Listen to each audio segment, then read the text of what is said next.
Now, if I had a camera here, cameras are an amazing thing, but you can take a snapshot frozen in time of history. And we take a snapshot back then in the days of Noah, and we see that man was evil, he was wicked, he was sinful, and that image is frozen in time. But usually, if you take a snapshot of a person, and then you take another snapshot 20 years from now, the person changes a lot. Their visual, they change.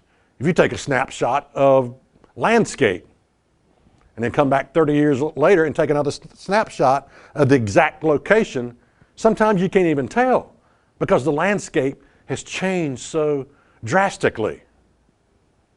Well, we had this snapshot of the days of Noah, and then we're going to take another snapshot right before Christ returns. 6,000 years later, we take another snapshot, and here's what we have. Matthew 24 and verse 36. But as in the days of Noah were, so also shall the coming of the Son of Man be. Whereas in the days of Noah, before the flood, they were eating and drinking and marrying and giving in marriage until the day that Noah entered the ark, and knew not until the flood came and took them all away.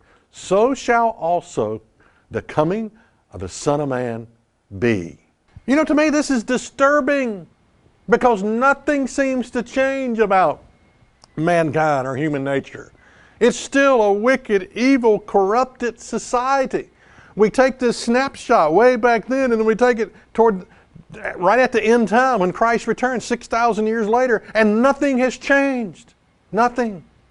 Human nature doesn't change. Man's response toward God doesn't change. Man's response toward a minister telling you the truth doesn't change anything.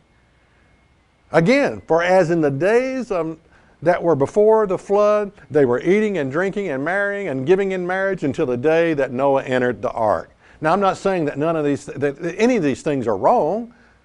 Marrying and drinking, or nothing like, the abuse of alcohol is wrong, but the alcohol itself, drinking a little alcohol in moderation is not wrong. But none of these things are wrong here.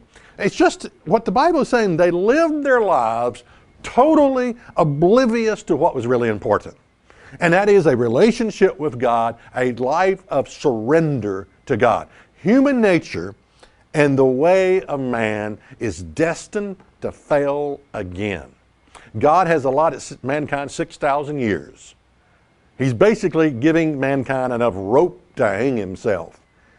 6,000 years to prove that man's void of unconditional surrender, void of the Spirit of God indwelling inside, his life will not work. We've been given 6,000 years to prove that.